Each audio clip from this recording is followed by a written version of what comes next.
debated Bill 228, the member for Guelph had the floor. He still has some time available to him. I recognize the member for Guelph. Thank you, Speaker.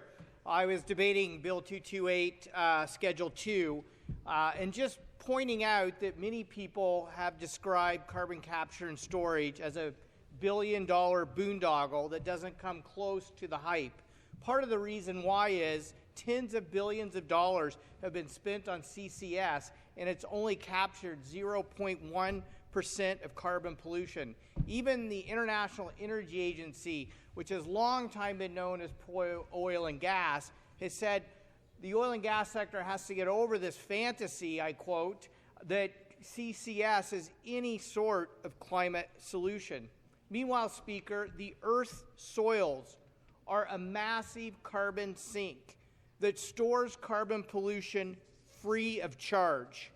In particular, Canada's boreal peatlands, which contain 25% of the 150 billion tons of the world's peatland carbon storage, is one of the largest carbon storage sinks in the world. And Speaker, right now, First Nations elders, artists, and leaders are at Queen's Park calling on this government to work with the federal government to support the shoreline conservation area connected to the Mushkawak National Marine Conservation Area. They're asking for the provincial government to support them to unlock funding for Indigenous-led conservation areas of the peatlands and of the National Conservation Park. And they're asking for free, informed prior consent before any development takes place on these peatlands. Speaker, the boreal peatlands are literally the lungs of the world. And we talk about the Amazon, but Canada has it right here. Matter of fact, Northern Ontario has it right here. And First Nations are at Queen's Park right now asking this government to help unlock funding to protect those lands and enable them to provide carbon capture and storage free of charge to the people of Ontario. Across Ontario, wetlands store 29 billion tons of carbon. That's the equivalent of taking 2.4 million cars, that's all the cars in Canada, off the road for 1,000 years, free of charge. So, I think it's great that the government has their Greenlands Conservation Program in Northern Ontario, but as they roll that out, they need to be working with First Nations to unlock Indigenous-led conservation programs. In Southern Ontario, despite the fact that we've paved over 75% of wetlands in Southern Ontario, the 25% that remains stores 1.3 billion tons of carbon free of charge to the people of Ontario. That's the equivalent of taking all the 24.1 million cars in Canada off the road for 40 years free of charge. The Greenbelt alone stores 21 million tons of carbon, which was one of the reasons I was so opposed to the government opening it for development. And yet, wetlands do all that for us free of charge, and yet this government wants to waste over $10 billion on Highway 413, which will pave over 2,000 acres of farmland, 220 wetlands, 400 acres of the Greenbelt, and cross 85 waterways, threatening the ability of that land to store carbon free of charge, don't need CCS, billion-dollar boondoggles for that, but also protect us from flooding and clean our drinking water.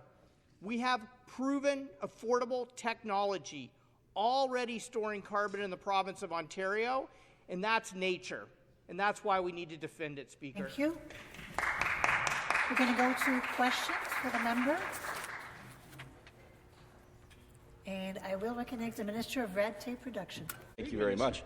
And I do apologize to the member from Guelph. I wasn't here this morning to hear the beginning of his remarks, but I do know that he is very passionate about reducing greenhouse gases, and I think this bill takes a serious attempt at trying to do that. I'm going to speak to it a little bit later on, and then hopefully he'll he'll have some discourse for me, as we do like to have a little bit of fun here on Thursday afternoon. But I was hoping maybe you could elaborate a little bit more. There's a lot of jurisdictions that do this type of thing, that are looking into carbon sequestration and that are quite successfully doing it, not only in North America but around the world. So just wondered if you had any ideas about what other jurisdictions are doing, in particular with carbon sequestration. Would love to hear your thoughts. Thank you. The member for Guelph. I appreciate the question from the member opposite and enjoy our conversations through you, Speaker.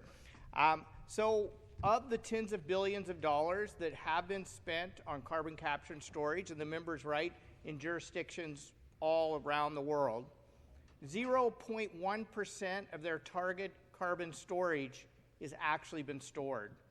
So from a return on investment or any kind of business case, it hasn't been successful. And that's exactly why the International Energy Agency, which historically has been very pro-oil and gas sector, and I'll quote, has said that oil and gas companies need to, quote, let go of the illusion that implausibly large amounts of carbon capture are the solution to the global climate crisis. So I'm not opposed to us looking at CCS, but nature stores far more carbon free of charge. That's why we need to protect it. Next question. Member for Hamilton West and Castle Dundas. Thank you, and I agree with the member from Guelph. Why are we looking at the largest natural storage of carbon? We're putting that at risk, the lungs of the breathing lands, as you talked about, and embarking on this strategy at the same time as we have the legacy of an industry, which are the abandoned oil and gas wells that are all across the province. We have something like 27,000, maybe as many as 40,000 abandoned oil and gas wells. There's not good data. This is what happened when an industry came to town, extracted their profits, and left taxpayers holding the bag for the cleanup. So it's amazing to me the irony of, in the same bill that we're looking at, expanding a whole new industry where we don't understand the risk, we still haven't dealt with the damage left behind from the oil and gas industry that profited greatly from our resources here in the province, but left taxpayers holding the bag. The member for Guelph to respond. Yeah, I appreciate the member's question, and again, enjoy our conversations. One of the concerns about the use of CCS in Ontario is that it will actually be used to extract what little bit of oil and gas is left in a lot of those abandoned oils and wells, actually increasing climate pollution, not reducing climate pollution.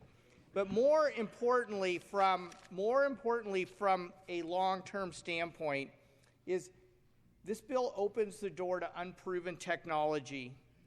It raises significant questions about what the safety effects will be on surrounding communities, especially when it comes to water.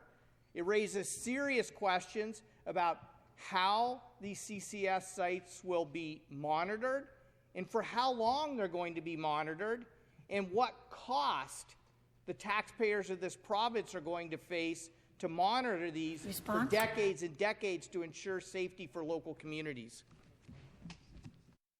Thank you. Next question. The member for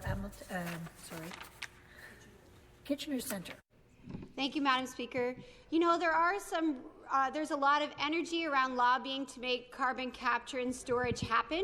Can you explain why these partner groups are so interested in making this investment go into their industries? Thank you for a quick response. Appreciate the question from the member from Kitchener Centre. I mean, the oil and gas sector is lobbying for this because they want to keep polluting.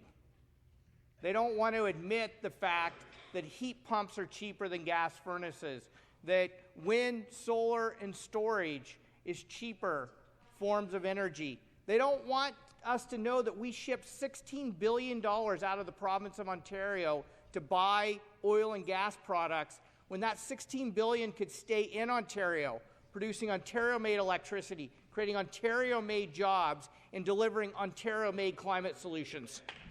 We're going to go to further debate.